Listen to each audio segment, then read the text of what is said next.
Muito bom dia a todos, que Jesus possa estar sempre em nossos corações.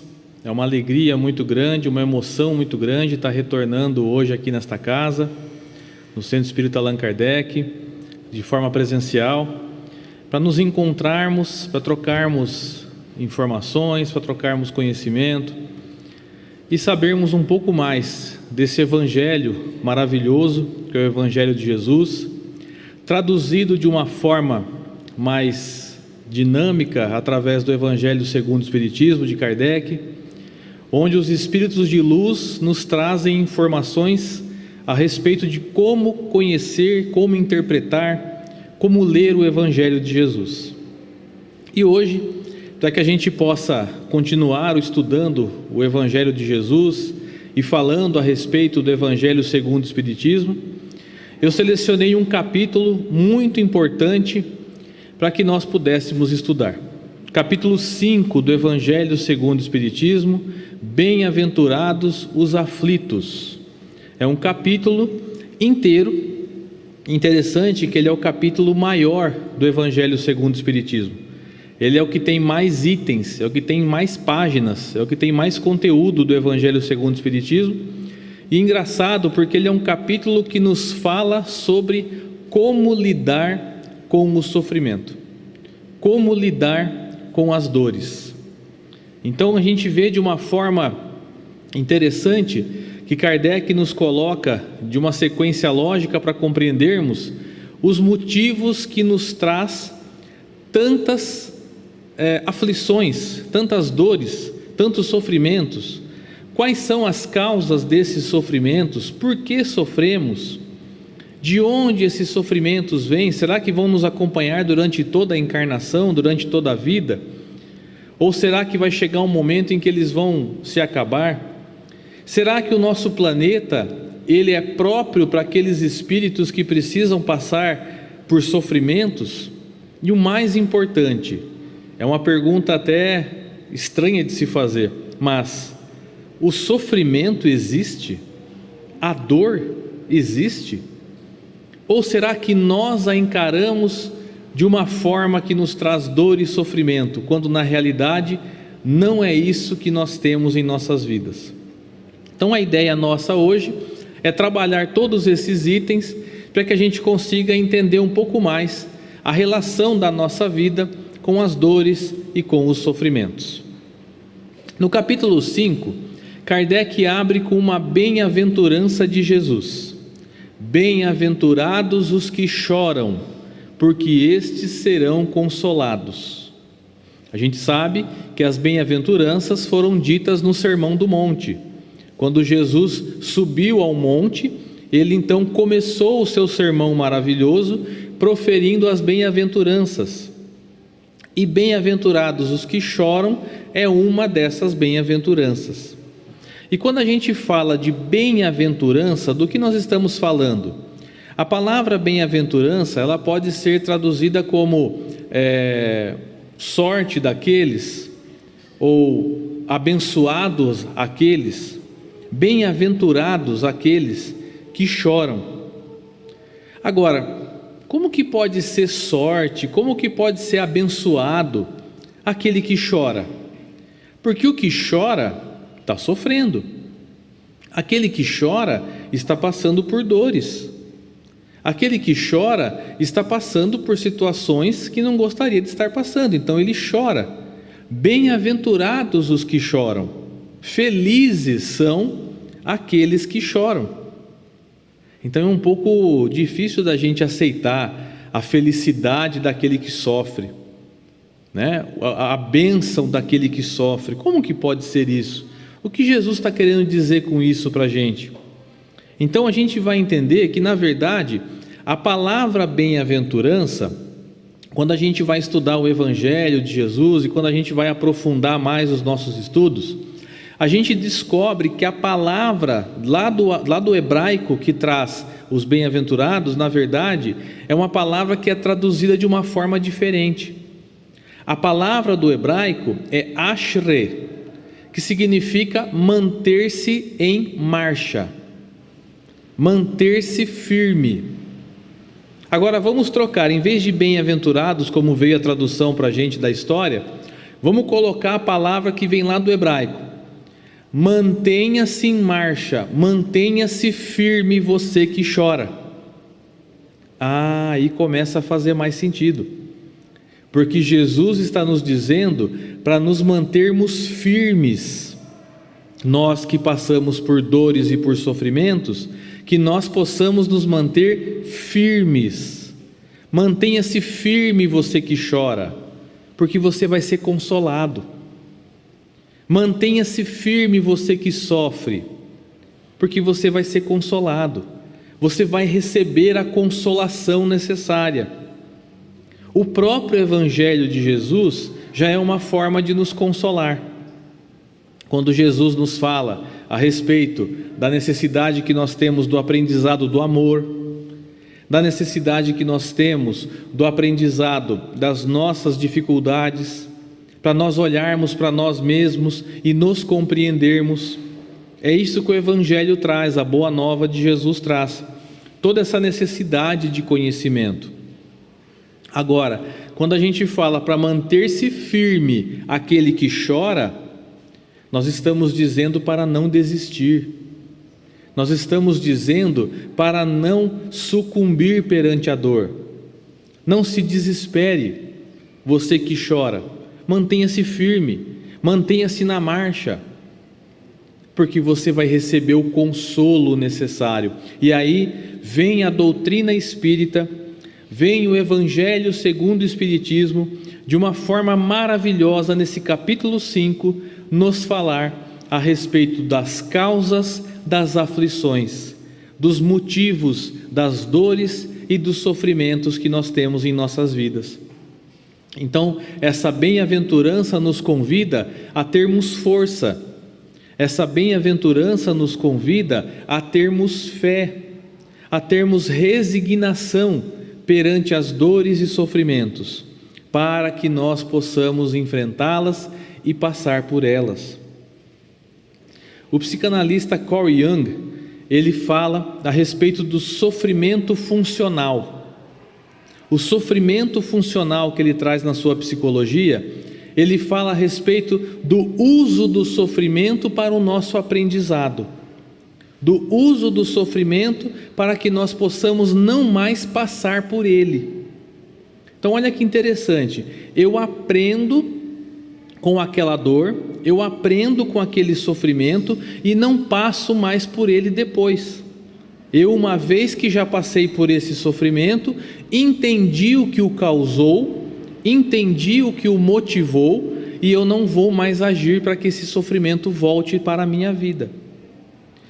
E isso, relacionando com a doutrina espírita, nos faz entender que existe uma única causa das nossas aflições.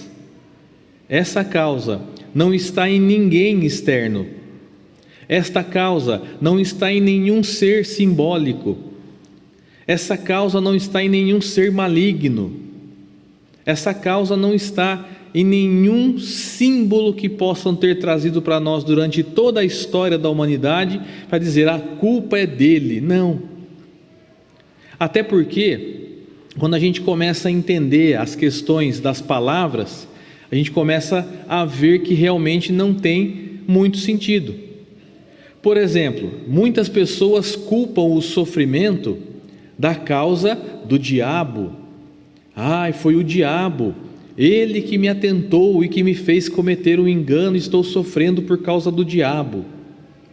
A palavra diabo vem do grego, diabolos, e significa inimigo ou caminho inverso, caminho contrário. Então, tudo que é o caminho contrário do amor e da caridade é o diabolos. Ou, se nós formos mais para trás ainda no hebraico, Satan, que deu origem à palavra Satanás que nós temos hoje. Satan também significa inimigo, caminho contrário, caminho inverso. Então, tudo aquilo que nós fizermos ao inverso do amor é o diabolos. Ah, mas e aquele ser que foi criado com pés de bode, com rabo, com chifres? Aquilo foi uma criação, aquilo foi uma invenção. Por volta do século XI, mais ou menos, a igreja estava perdendo o seu domínio sobre os fiéis. As pessoas estavam perdendo o medo do inferno. Então, foi criado um ser que dominava os portões do inferno. Então foi feita uma concorrência entre os artistas da época, e o que ganhou foi aquele que desenhou o diabo com pernas de bode, corpo de homem e chifres, para causar medo, para causar impacto, para as pessoas voltarem a temer, a irem para o inferno. Então a gente vai ver que na verdade as palavras foram criadas para dar nome a esse ser que na verdade não existe. Outro nome muito comum, o capeta. Ah, porque ele causa dor e sofrimento. Mas se a gente for entender a origem da palavra, quando o diabo foi desenhado, quando ele foi criado, colocaram nas costas dele uma capa pequena. Por que uma capa pequena? Porque naquela época, as pessoas quando ingressavam nas universidades ou nas faculdades para estudar, eles recebiam uma capa que iam até os tornozelos. Conforme eles iam se graduando, essa capa ia sendo cortada, até ficar uma capa pequena. Quando a capa era pequena, significa que a pessoa era especialista naquilo que ela fazia. Então foi colocada uma capa pequena nas costas do diabo, para dizer que ele era especialista em fazer sofrer. Camisa pequena, camiseta. Capa pequena, capeta. Daí vem o nome, daí vem a origem. Então todos esses nomes foram criados para definir um ser, para terceirizar a nossa responsabilidade. Porque a causa das aflições, elas acontecem por um único motivo, que nós vamos encontrar no Evangelho de Jesus e no Evangelho segundo o Espiritismo, que somos nós mesmos. É difícil, né?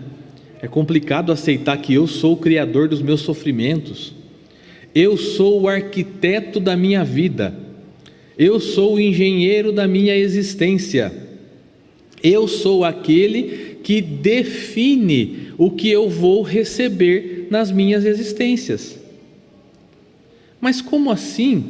Existem sofrimentos que eu até entendo, que eu posso ter causado para mim mesmo, mas tem outros sofrimentos que eu não entendo o motivo, tem outros sofrimentos que não me cabem, que eu não consigo entender, eu não fiz nada para causar aquilo. Aí nós vamos encontrar a resposta em vidas anteriores. Por isso que é importante, quando a gente estuda a doutrina espírita, quando a gente gosta da doutrina espírita, a gente entender a questão da reencarnação.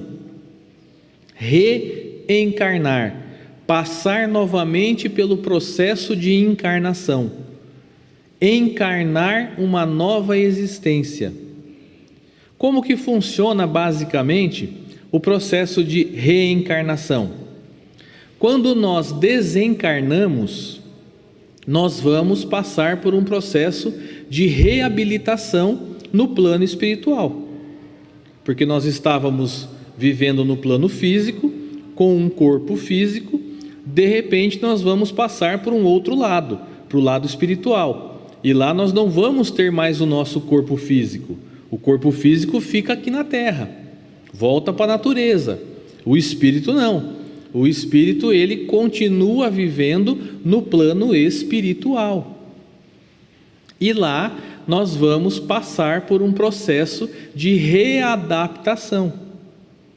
Muita gente fala assim: ah, João, eu li nos livros que tem um tal de umbral, que é para onde a gente vai quando a gente faz muita coisa errada, que é para onde a gente vai quando a gente não age de acordo com o que precisávamos ter agido, quando a gente erra, quando a gente faz coisas que não são boas. Eu vou para o umbral.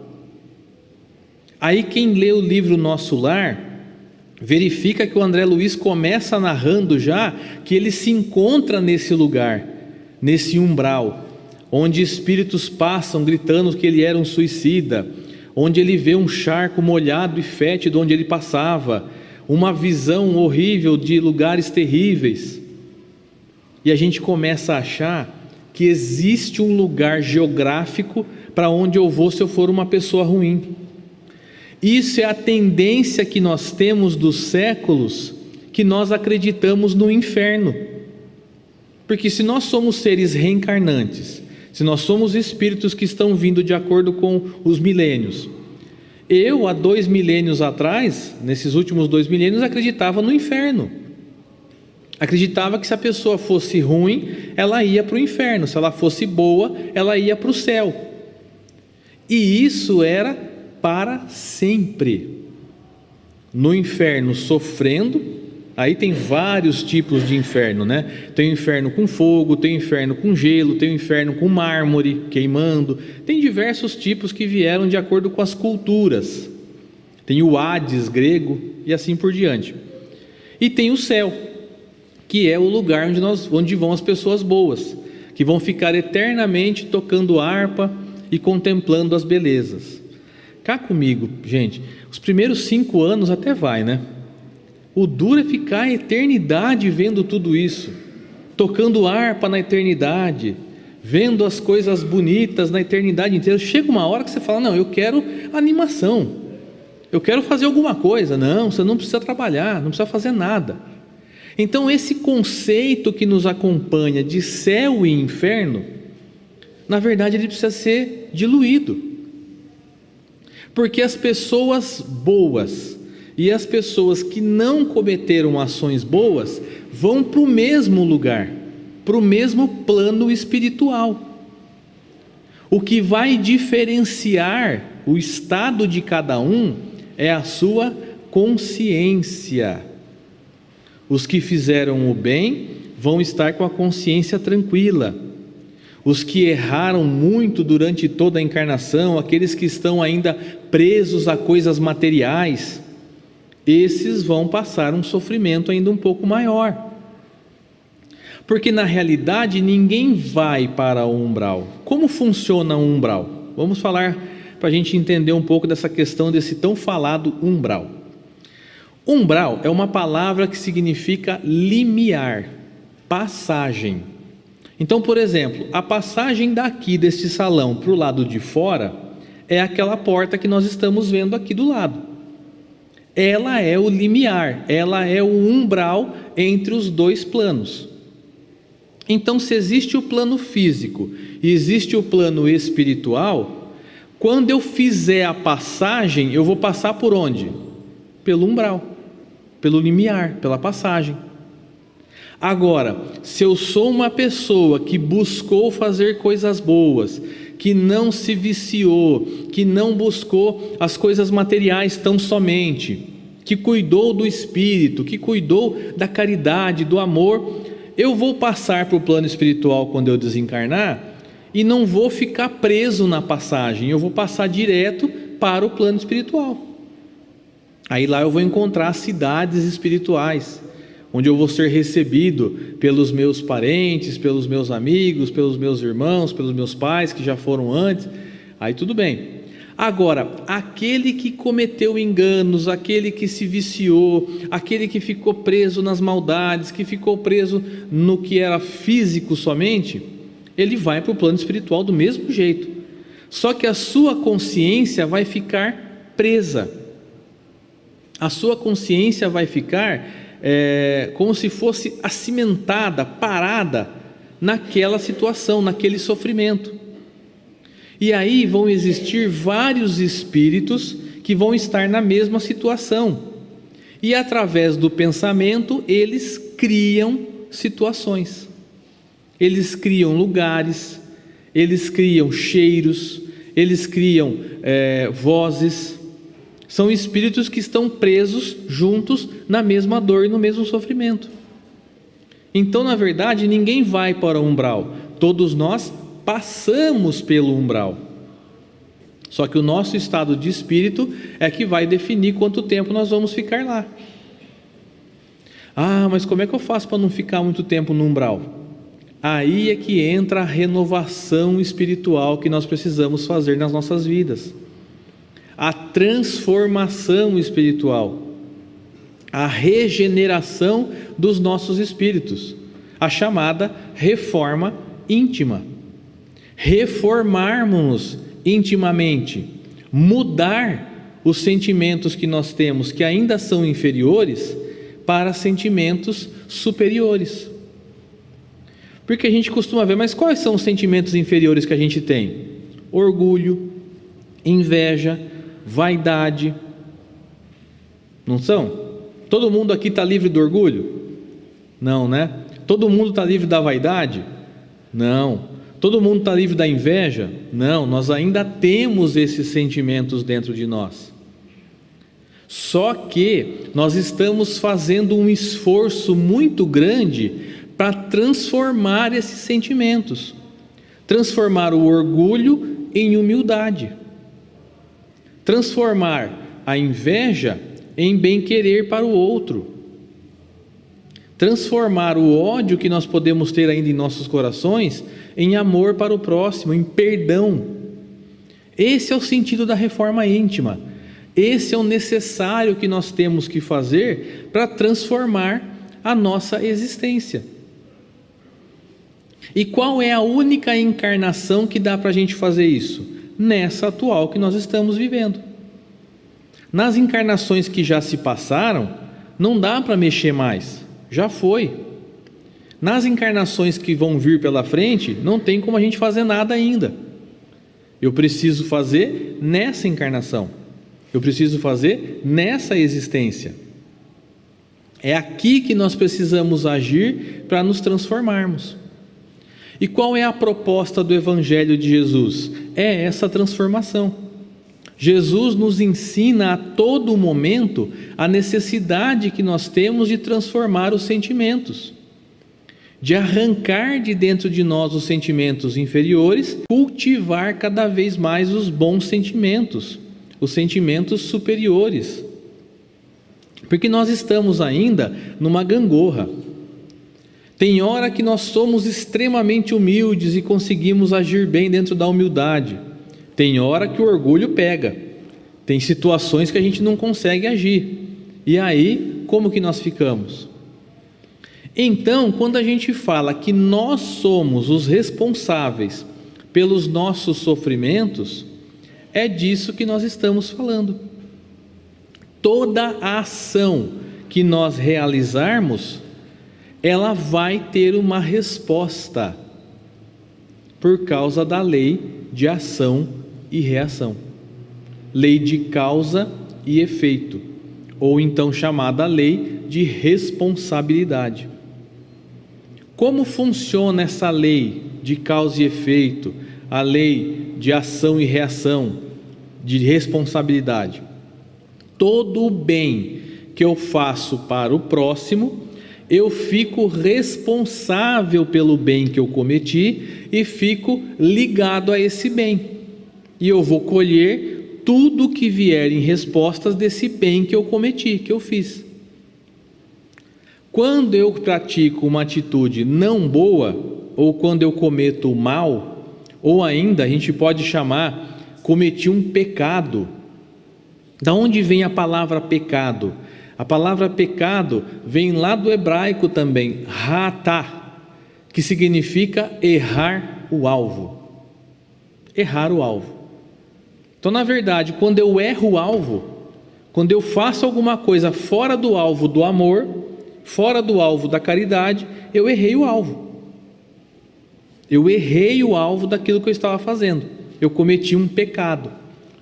Só que dentro da doutrina espírita, a gente não costuma usar a palavra pecado. A gente costuma usar cometer um engano, cometer um erro, né? Alguma atitude não boa. Porque a palavra pecado, ela ficou muito arraigada naquelas questões de você ter que se martirizar para se livrar desse pecado, de você ter que se machucar para se livrar desse pecado, que foi uma ideia que veio para a gente aí da igreja nos últimos 2000 anos. Não é necessário, né? Não é necessário que nós nos machuquemos, que nós façamos alguma coisa contra o nosso corpo, não é necessário jejuar, não é necessário nada, porque não é dessa forma que nós vamos nos transformar. Não adianta nada eu jejuar por uma semana e falar mal do outro, e ter pensamentos ruins do outro. Não adianta nada eu machucar o meu corpo tentando pedir perdão por um erro que eu cometi e cometer outros em cima, que eu vou estar cometendo outro machucando o meu corpo. Então, quando a gente coloca a questão do sofrimento ser algo que nós causamos, nós vamos entender que é dentro de cada atitude que nós temos. E Deus não criou a lei de ação e reação para trazer o mal para os seus filhos. Então, concluindo a explicação do ação e reação, quem faz o bem recebe o bem, quem faz o mal recebe o mal? Não, Deus não ia criar uma lei que trouxesse o mal para os seus filhos. Então o que acontece com quem faz o mal? Fica ligado com o mal que cometeu e fica responsável por todas as situações que ocorram a esse mal, até que ele tome uma atitude contrária e reverta o mal que foi cometido. Parece um pouco complicado, né? Mas a gente vai entender isso com exemplos daqui a pouco que eu vou trazer para vocês. Porque Kardec traz nesse capítulo uma coisa muito interessante. Ele traz as causas atuais dos sofrimentos e as causas anteriores dos sofrimentos. A gente vai falar assim, tudo bem, as causas anteriores eu até entendo, que é na vida passada, uma atitude que eu tomei com algum irmão, uma atitude que não foi muito boa, uma briga que eu tive, um desentendimento, a gente desencarnou desentendidos e tivemos que reencarnar juntos para poder repassar aquele erro. Agora, erros na própria encarnação, né, causas das aflições na própria encarnação, eu vou dar um exemplo para vocês do dia a dia, para a gente poder entender um pouco mais essa questão aí das causas atuais. Imagina o seguinte, a pessoa, ela trabalha numa empresa a 25 quilômetros da sua casa. Ela tem que estar 7 horas no ponto de ônibus para pegar o fretado, porque ela entra às 7h30. Então, para ela estar 7 horas no ponto de ônibus, ela tem que acordar antes e estar pronta para pegar o ônibus às 7 horas da manhã. Só que ao invés disso, a pessoa, depois da 4ª ou 5ª soneca que tem no celular, ela acorda 7h10 da manhã. Já está atrasada. Perdeu o ônibus fretado já. Culpa de Deus? Deus fez ela perder o ônibus? Alguma entidade maligna fez ela perder o ônibus? Não. A única causa dela ter perdido o ônibus é que ela não acordou no horário que precisava, confiou na soneca do celular, e a soneca do celular tem um problema sério, né? Você pode ir tirando a soneca, dando 5 minutos, 5 minutos, 5 minutos, quando você vê, você já perdeu a hora. Tem uma forma infalível que a minha mãe me ensinou, que é interessante da gente usar, que você faz o seguinte, sabe aquelas bacias de alumínio? Você põe uma dessa no seu quarto, antes de dormir, e põe dentro dela aquele despertador de corda, que quando desperta faz aquele barulho. Põe dentro da bacia, eu tenho certeza que não vai existir soneca no mundo que não vai te acordar. Você vai acordar com aquele... E põe longe da cama ainda, que é para você ter que levantar e ir tirar e desligar aquele despertador. Você acorda, porque o barulho é tão ensurdecedor que você acorda. É uma forma infalível de não perder hora. Só que essa pessoa não fez isso, perdeu hora e acordou às 7h10 da manhã. Ela vai ter que ir de carro para o trabalho, porque alguma outra forma ela tem que arrumar, mas nesse caso ela vai de carro. Quando ela levanta de manhã, ela não acha a carteira, ela não acha a roupa, ela não acha os calçados, porque ela não deixou nada preparado no dia anterior. E aí eu pergunto, se essa pessoa vive com outra pessoa, se a outra pessoa abrir a boca para falar alguma coisa, já vai levar xingo. Por quê? Porque a pessoa está estressada, a pessoa está preocupada, a pessoa está chateada porque perdeu a hora, está correndo, buscando uma coisa, buscando outra. E aí que entra a lei de ação e reação. porque toda atitude que nós tivermos com o nosso próximo, nós vamos ficar responsáveis por isso e teremos que responder por elas. Ah, mas até aquelas coisinhas que acontecem de manhã cedo entre um casal, entre pai e filho, mãe e filho, sim, a lei é para todos e para todas as situações. Então, se você ofende, se você machuca, se você fala algo que não deveria, tudo isso vai sendo contabilizado para a lei de ação e reação e eu vou ter que responder isso. Mas tudo bem, encontrei a carteira, encontrei a roupa, me vesti, 7h25 da manhã, estou atrasado, vou pegar o carro, pego o carro e saio para trabalhar. Só que naquele dia está tendo uma obra perto da minha casa e eu vou ter que tomar um outro caminho e fazer um desvio maior ainda. Ou seja, já vou me atrasar mais ainda. Aí como que eu vou dirigindo? Eu vou abençoando os irmãos que estão no meu caminho? Vai em paz, você que me cortou. Que Jesus abençoe esse farol vermelho, né? Que Jesus possa estar junto desse que está cortando o outro, esse que vai devagar na minha frente, que Jesus abençoe. Não é assim que a gente vai. A gente vai externalizando toda a nossa revolta. A gente quer passar na frente daquele que está devagar, a gente quer xingar aquele que xingou a gente vai agindo dentro do trânsito com a lei de causa e efeito. A lei de causa e efeito vai andando com a gente. Então essas são as causas atuais, sim. Tudo aquilo que eu faço, que eu realizo durante o meu dia, são as causas das minhas aflições. Eu vou causando isso. Muito bem. Chego no trabalho às 7h50 da manhã. Está chovendo. E eu não consigo parar o carro perto do escritório. Eu preciso parar o carro longe, porque eu cheguei depois, o carro vai parar longe do meu trabalho. Para o carro longe. Tenho guarda-chuva no carro? Não tenho guarda-chuva no carro. Não me preparei para isso. Outro sofrimento. Lá vou eu na chuva correndo para chegar até o meu ambiente de trabalho. Cheguei, sentei na minha mesa, vem sempre aquele colega e fala: bom dia. A gente fala: bom dia só se for para você. Minha vida está sendo um inferno. Qual foi a causa das aflições desse ser desde o momento em que ele acordou? Ele mesmo. Ele causou as situações. Ele causou as dores, ele causou os motivos que o fizeram sofrer. Ele foi arquitetando cada momento o seu sofrimento, as respostas vêm. Então, se eu quero mudar as respostas, eu preciso mudar as ações iniciais. Eu preciso pensar na forma que eu estou agindo para mudar aquilo que eu estou fazendo. Se eu quero um resultado melhor, eu tenho que mudar a minha ação.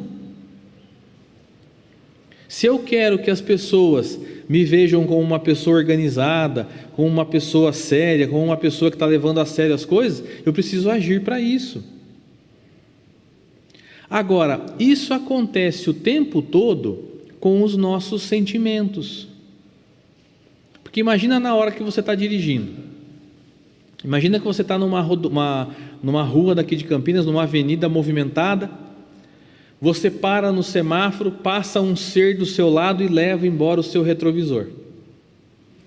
Quais sentimentos vão começar a ter dentro do nosso coração?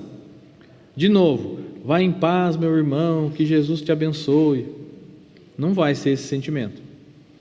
A primeira coisa que nós vamos querer é nos ater com aquela pessoa. Nós vamos querer falar com aquela pessoa, nós vamos querer nos vingar muitas vezes. A pessoa que fez aquilo, nós vamos querer nos vingar dela. Então, assim, esse sentimento que vem crescendo dentro de mim, se eu dou vazão para ele, o que eu posso fazer na minha vida? Imagina, se com raiva, se com orgulho, se com vaidade eu começar a agir na minha vida com esses sentimentos, o que vai ser da minha vida? Agora, se no momento em que vem a raiva, vem o orgulho, vem a vaidade, eu consigo parar, fazer uma oração e pedir ajuda a Deus, a Jesus, aos amigos espirituais, para que eu controle aqueles sentimentos, eu já estou no caminho da minha modificação espiritual. Eu já estou no caminho da minha reforma íntima. Já estou caminhando para me melhorar. Ah, mas João, veio o sentimento. Vem, é normal. É normal termos o sentimento ainda. O que não é normal é nos guiarmos por esse sentimento. É deixar que o orgulho resolva a nossa vida. É deixar que a vaidade resolva a nossa vida. Isso é que nós não podemos deixar. Se no momento eu consigo trocar esse orgulho que está dentro de mim pela humildade, aí nós vamos então conseguir ainda mais a nossa transformação moral. Numa passagem do Evangelho de João, nós vamos ver Jesus dizendo: para que aquele que lhe ferir na face, você mostre a outra face. E muita gente entendeu durante todos esses milênios que dar a outra face significa pedir para a pessoa bater de novo, que isso seria sinônimo de humildade. E como nós sabemos, nós não devemos castigar o nosso corpo, muito menos pedir para outra pessoa fazer isso para a gente. Então o que significa quando Jesus fala que é para darmos a outra face? Porque quando nós recebemos o tapa no rosto, os sentimentos que começam a borbulhar dentro da gente são os piores possíveis. Jesus pede para mostrarmos a outra face do sentimento que estamos passando. Então, se alguém lhe feriu na face, mostre a outra face, mostre o perdão, mostre o amor, mostre a caridade para aquela pessoa que está te ferindo. Ah, João, mas é tão difícil. É tão difícil. Eu sempre brinco. Você pode procurar no Evangelho inteiro. Não tem nenhuma passagem que diz: então serás simples, então serás fácil. Não tem. É difícil, porque transformar-se é difícil. Deixar os sentimentos inferiores para trás e trabalhar com os bons sentimentos é difícil. Às vezes nós fazemos com facilidade, às vezes as coisas ficam mais difíceis da gente conseguir, e assim por diante. Então, as causas atuais das nossas aflições, que são causadas por nós mesmos, merecem uma atenção nossa, merecem uma atenção daquilo que nós estamos fazendo, da forma que nós estamos agindo. Então, vamos olhar para o que nós estamos fazendo, como nós estamos agindo com as pessoas dentro de casa, principalmente, porque no lar é o menor núcleo da nossa sociedade. Como nós estamos agindo dentro do nosso lar? Como eu estou respondendo? Como eu estou perguntando? Como eu estou agindo com as pessoas? Eu estou causando mais aflições para mim ainda? Ou estou conseguindo trabalhar a reforma íntima dentro do meu coração? Porque aquelas pessoas que estão junto da gente na mesma casa, são elas que nós escolhemos para estar e que são os principais ali do nosso núcleo para a nossa transformação íntima. A gente pode brincar assim: mas não é possível que eu escolhi aquela família, não é possível que eu escolhi aquele irmão, não é possível que eu escolhi aquele pai, aquela mãe. E como funciona? Isso entra na outra parte que Kardec nos ensina nesse capítulo: causas anteriores dos sofrimentos.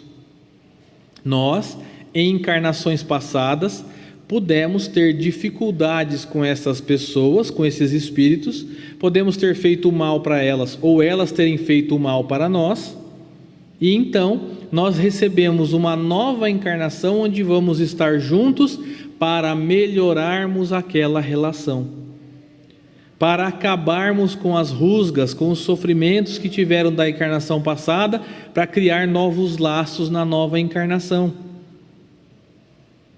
Então quer dizer que eu escolhi muitas e muitas vezes, sim. Em alguns momentos, em algumas situações, nós chamamos de determinismos, coisas que nós temos que passar sem poder escolher. Mas em outras partes, nós podemos escolher se queremos ou não. Eu posso escolher se eu quero passar por aquilo ou não, mas o importante saber é que eu vou ter que responder pelo engano que eu cometi de uma forma ou outra. Um exemplo interessante da gente ver a questão das causas anteriores dos sofrimentos, das outras encarnações, é um exemplo que eu trago a respeito da forma de agir com a riqueza, por exemplo.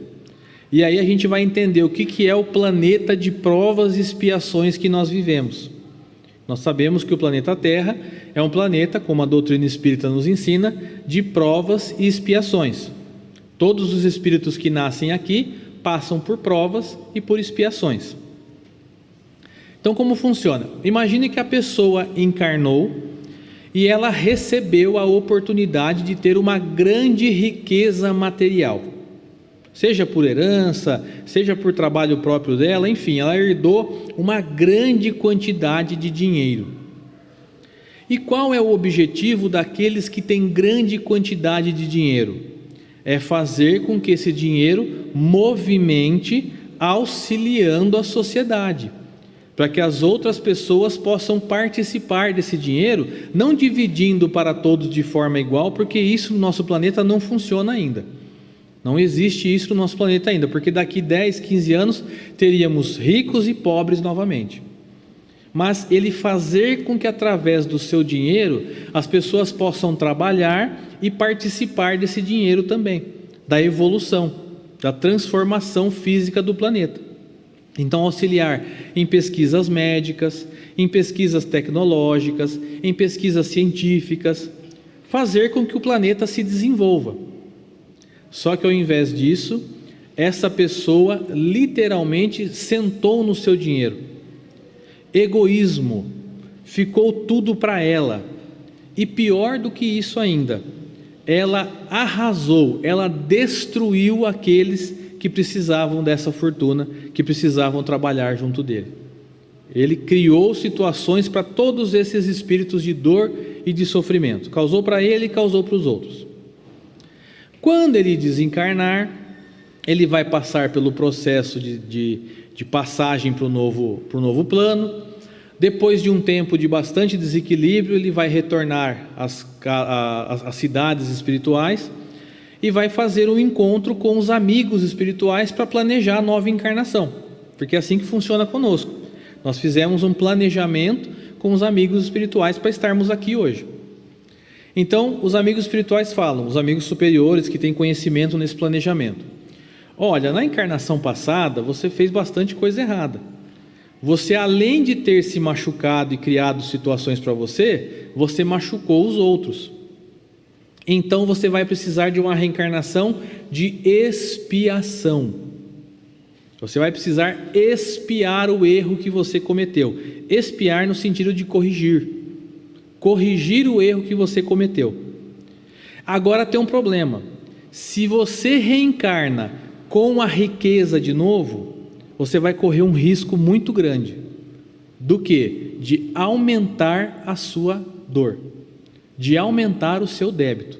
Você não pode ir com a riqueza. O que é oferecido para ele então? A situação contrária. Ele nasce na pobreza, para que ele consiga compreender e que a riqueza não seja uma ferramenta que o machuque novamente. E não é somente na pobreza extrema, pode ser situações de vida difíceis, aquela situação que acaba o salário, mas não acaba o mês. Pode ser situações difíceis de convívio, para que a pessoa saiba administrar melhor o seu dinheiro. E muito provavelmente essa pessoa vai estar próxima de pessoas com muito dinheiro. Ela vai ver aquilo tudo e vai aprendendo o real motivo de como usar. Ela passa pela encarnação de expiação, ou seja, as atitudes que ela teve no passado, na vida passada, refletem na vida atual. E aí depende dela, de não escolher caminhos escusos para novamente ser rico, porque essa é uma outra possibilidade que ela pode passar. escolher caminhos ruins de vida para voltar a ser rico. Então ele vai passar por essa encarnação, vai desencarnar, vai voltar para o plano espiritual, vai ser feito de novo a reunião e os amigos espirituais decidem: olha, você vai precisar de mais uma encarnação assim, porque uma só não foi suficiente.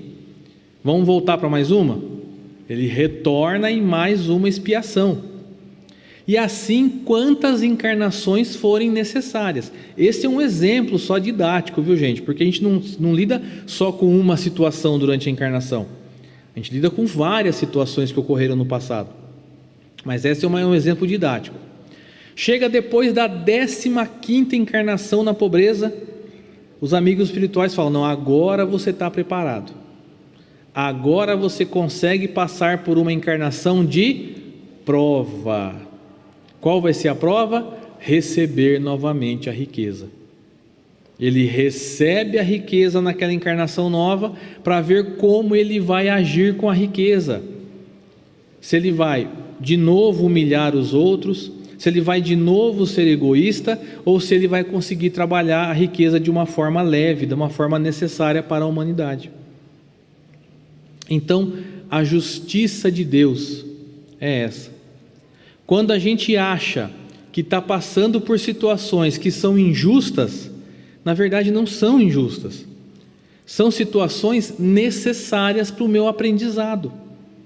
Eu preciso daquela situação para aprender o que eu tenho que aprender. Então, quando a gente fala, estou passando por sofrimentos, na verdade não é sofrimento, é reajuste. Então nós não temos sofrimentos em nossas vidas com essa palavra, nós temos reajustes. Como a nossa amiga disse antes, tudo está correndo do jeito certo, tudo está ocorrendo da maneira que deve ocorrer. As nossas ações estão sendo respondidas, basta que nós possamos ver a forma em que estamos agindo, como nós estamos agindo. O que nós estamos fazendo? Quais são as ações que eu estou tomando para ter as devidas reações? Então isso é importante para a gente calibrar na nossa vida esse entendimento, porque isso nos livra de reclamações. Quanto mais eu reclamar, mais eu estou agindo na lei de ação e reação, e o sentimento da reclamação que eu estou colocando eu vou receber de volta. Eu estou criando em volta de mim uma situação, uma atmosfera de reclamação, de dor. Sabe aquelas pessoas que é gostoso chegar perto delas? Aquelas pessoas que a gente sente uma energia maravilhosa, uma energia positiva, uma coisa boa. Pergunta para aquela pessoa como que ela vive, quais são os pensamentos que ela tem, quais são as palavras que ela fala, qual é a forma de agir que ela tem diante de situações. Pode perceber que é uma pessoa que age de uma forma diferente, ela age de uma forma que traz tranquilidade, que traz paz. Então a gente cria em volta de nós a atmosfera que nós queremos.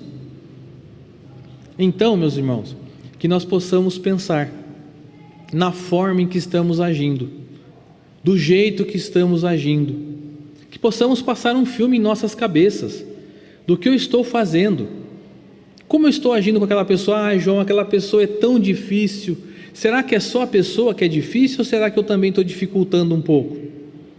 Será que só a pessoa que causa problemas para mim, ou será que eu também dificulto um pouco? Será que não sou eu que tenho que dar o primeiro passo com aquela pessoa para restabelecer aquela conexão espiritual? Ah, mas a pessoa não quer de jeito nenhum. Tudo bem, não vamos forçar. Nós temos a eternidade inteira pela frente para conseguir reajustar com aquela pessoa. Mas se for possível reajustar com aquela pessoa que está próximo de nós em nossas vidas, façamos. Façamos. Muitas vezes nós olhamos para a forma que a pessoa age e não aceitamos, mas nós temos que ver o histórico da pessoa, a vida que ela teve, como ela agiu. Tem até uma historinha interessante que eu vou trazer para vocês. que existia uma moça casada com um rapaz, isso há muitos séculos atrás, e ela tinha uma sogra, e ela não gostava dessa sogra, simplesmente não gostava dessa sogra. Então ela foi até uma bruxa, uma feiticeira, e falou para a feiticeira: olha, eu quero uma forma de exterminar a minha sogra, eu quero matar a minha sogra, mas eu quero fazer isso de uma forma lenta para que ninguém perceba que fui eu. A feiticeira então deu um vidrinho para ela com um pó e falou para ela: olha, vai colocando isso na comida dessa pessoa todos os dias. Todos os dias você tem que fazer a comida para essa pessoa e ir colocando esse pozinho. Mas detalhe, para funcionar, você tem que conversar com a sua sogra. Você tem que entender a vida dela. Você tem que trocar experiências com ela, senão o pó não vai funcionar. Tá bom. Ela veio para casa, começou a fazer a comida com o maior amor para a sogra, colocava o pozinho, sentava do lado dela enquanto ela comia e conversava com a sogra.